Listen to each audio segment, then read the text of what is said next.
So first up we have Marcus Foth, and he is a Professor of Urban Informatics at the QUT Design Lab. He's also an honorary professor in the School of Communication and Culture at Aarhus University in Denmark. Marcus works in the Food Agility CRC and also works on Beef Ledger, which is a blockchain technology application for the meat industry in Australia. So I'll welcome Marcus to the stage. And he's a vegetarian. Secondarily, we have Katrina, who is the Chief Executive Officer and co-founder of Civic Ledger, which is a civic-focused blockchain Australian company. They work with governments globally on the use of blockchain technologies to solve specific business problems where blockchain is an advantage over traditional legacy technologies. So I'll welcome Katrina to the stage. Thirdly, we have Jonathan Shree, who is a local activist, musician and poet, and a Green City Councillor for the Brisbane Gabba ward. He loves meringues and hates alarm clocks. Jono is Brisbane's first ever Greens councillor and one of the youngest members of the Brisbane City Council. He has a strong interest in reshaping democracy through online engagement and tech-assisted deliberative decision-making processes.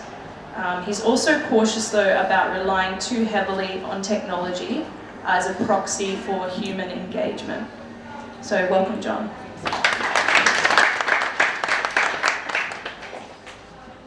So, I'll just give a primer of what blockchain technology is for those in the audience that are a bit kind of confused maybe as to what exactly it is. So it is a peer-to-peer distributed network that uses various kind of consensus mechanisms to verify data asset transfer in real time.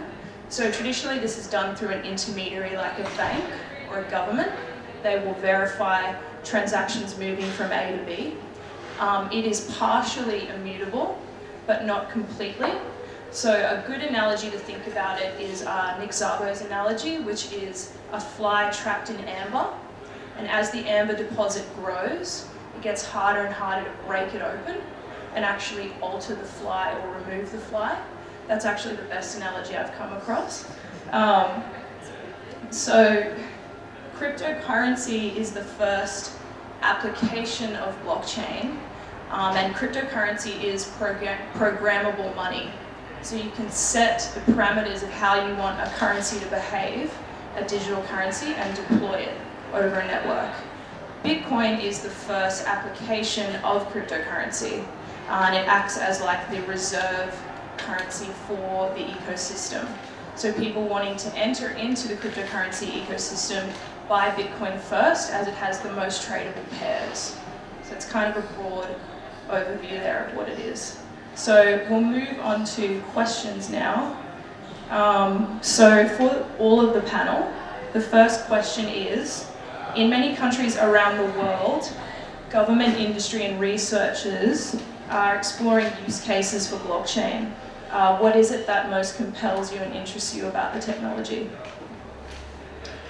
I was just passed the microphone, so I'll give it a go to start. There's a whole bunch of different things that interest me in the blockchain technology, and a lot of them are just kind of unfolding as we are looking into more and more aspects. I suppose the first time I came across actually the Bitcoin cryptocurrency was around maybe 2010, 2011, I can't remember exactly when it was, which was a long time ago, when it was still in a very dubious kind of use case. So we had a research project that looked at young people. It was funded by CRC on young and, it was called the Young and Well CRC. It was looking at young people and well-being. And our research project looked at binge drinking in young people. So over the weekend, what's happening, and what can we do about it, looking at behavioral change, etc. And so our research assistant reported back after having done some engagement with study participants, and she was really perplexed. So these study participants said, "You're interested in binge drinking? Well, we don't drink." And we're like, "Yeah, well, you probably just don't feel comfortable disclosing what's going on the weekend." No, we don't drink. So she was getting interested into this scenario, and we scratched a bit further, and they were actually telling the truth. So what they actually did is use technology. So in this case, a combination of the onion router. It's called like a Tor client for some people that are familiar with this, which is a particular way of accessing a part of the internet that existed at the time called the Silk Road. And so these kids were actually not necessarily the kinds of geeks or nerds, but quite average young people explaining how they were using their technology, getting onto the Silk Road in order to buy drugs. And the preferred way of paying for any kind of substances that you wanted to consume the next weekend, and that was delivered domestically via Australia Post, was Bitcoin. And so we looked into all these kinds of elements back then and found it quite fascinating that the different attributes of the technology allowed this ecosystem to flourish. And so from then to kind of fast forward to today, where it's actually been a bit of a hype around disintermediation and decentralization. There's a whole bunch of other criteria that fascinate me. So those are the kinds of elements, I'd say, to answer the question. I don't go back as far as Marcus, but I do remember Marcus coming to talk to me when I used to work at Brisbane City Council and being amazed that he was always ahead of the curve. So I'm not surprised that you're actually looking at the tech in 2011. For me, the technology found me in 2015. Late 2015, after I quit my job, and as you do when you quit your job, you actually have time to think. The reason why this technology particularly is of interest to me is because it's basically open source. It's been created by a community, and it's distributed, so nobody can actually own it. Not one government can own it, not one entity can actually own it. It has promising elements because it solves what we call the double spend. So we're moving more into a digitalised society. We have problems around tracking who has what, and we do have this thing called double spend. And the other thing that I find interesting, if you actually read Satoshi Nakamoto's white paper, which was issued in 2008, 31st of October, it talks about the tragedy of commons. So it actually solves the problem about how do you facilitate self-interest, but also how do you actually get a community organised? How do you actually get a community to protect an ecosystem? So blockchain is three things, and Madeline did an excellent understanding of what blockchain, because a lot of people can't do that. They spend about half an hour babbling on about various different hashes and block sizes and this and that and everything. What this technology is about solving some interesting problems that we haven't been able to solve before because we don't trust our data. So for me, blockchain technology provides an element whereby we can verify data, we can actually have a shared interest in a transaction, and you can see what I see. Yes, there are different elements of blockchain, such as public and private, and I'll probably get into those conversations a little bit later. But for me, I think blockchain provides us to rethink problems that we have really had as a globe very difficult way to understand before.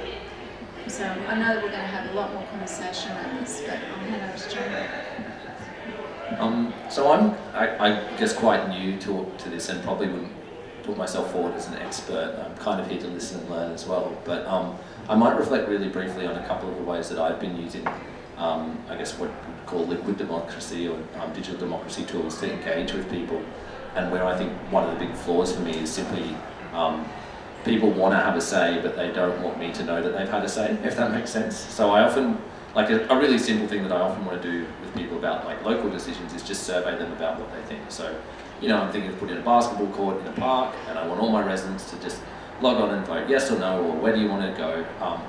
But obviously traditional digital surveys are really prone to gaming if you're not verifying people's identity. So you want to be sure that they're only voting once, you want to be sure that they're genuinely living in the area and not cheating the system or whatever. But obviously residents don't want to give me all this data, and they don't want me to have their contact details, and they don't want me to know how they voted. They want to be anonymised. And so I have a big difficulty there of simply saying to people, yeah, please log on, give me your data, tell me what you think. I promise I won't then use that data to manipulate your voting intentions down the track. And so what interests me about this sort of tech is that I can trust that people's votes or their survey responses are legitimate, and that each person has only voted once or only engaged once, and I can trust that their identities have been verified.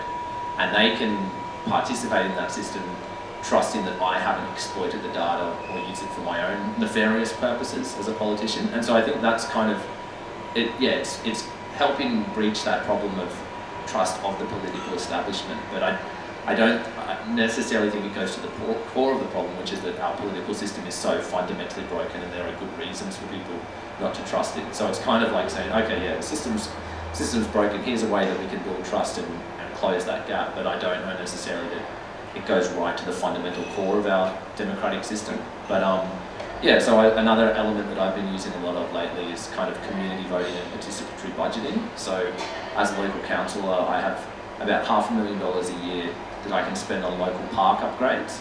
And normally what a city councillor will do is just kind of make up their own mind. And maybe the president of the local chamber of commerce, of like the local businesses, or maybe the P&C president comes and says, oh, we really need this here. And then the council's like, yeah, right, you're my mate, I'll just give it to you. Or maybe there's a corporate donor who's like, oh, I really want you to do up this park because I'm building a massive development next door and I know the park's going to add value, so therefore I'm lobbying the councillor to put all that infrastructure spending there. And that obviously creates fertile ground for corruption. It means that ordinary residents miss out.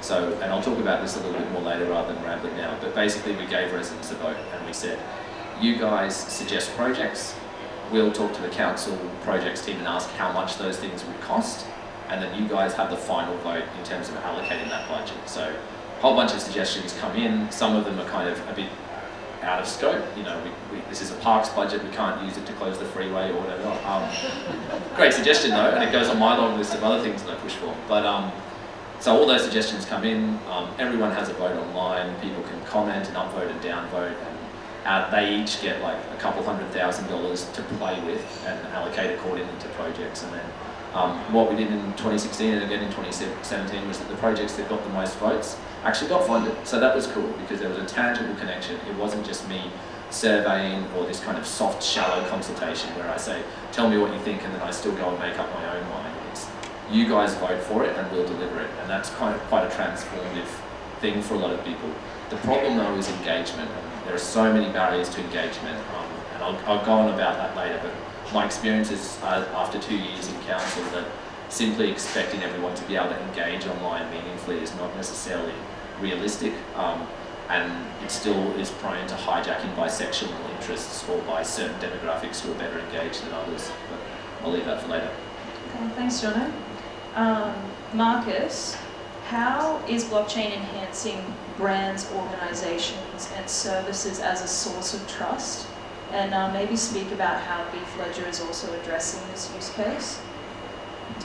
All right. I would first probably start by saying that I don't necessarily believe that it's a good thing for established brands. In fact, a lot of the commentators are saying that blockchain is a threat to established brands. So a lot of the interest that, for instance, the big banks have in blockchain and distributed ledger stems from the fact that there is a bit of a threat to their brand recognition, because you would currently anticipate that you have a bank statement and it has a logo on top, and the logo stands for the brand and the brand stands for the reputation of trusting in what they're doing with your money. And so you would believe that if you go to the ATM, you can get as much money as what the bank statement represents. And so a lot of the ways that blockchain's architecture is designed, it actually allows for you to be able to have a trustless environment. So you don't necessarily have to have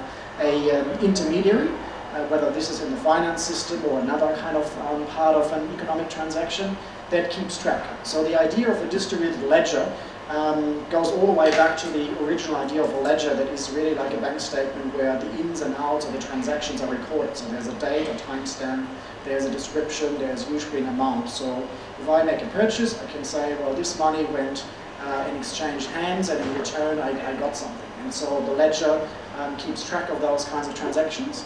The two elements that are then interesting is that it's encrypted, which is probably not that new. Encryption we've had for a long time. But the distributed nature is what's really interesting. So it's not just one ledger kept in a central place, for instance with the central mainframe computer of a bank, but it's used by, and that's where Madeline introduced earlier this idea of a distributed network. So imagine you all have a copy of this ledger.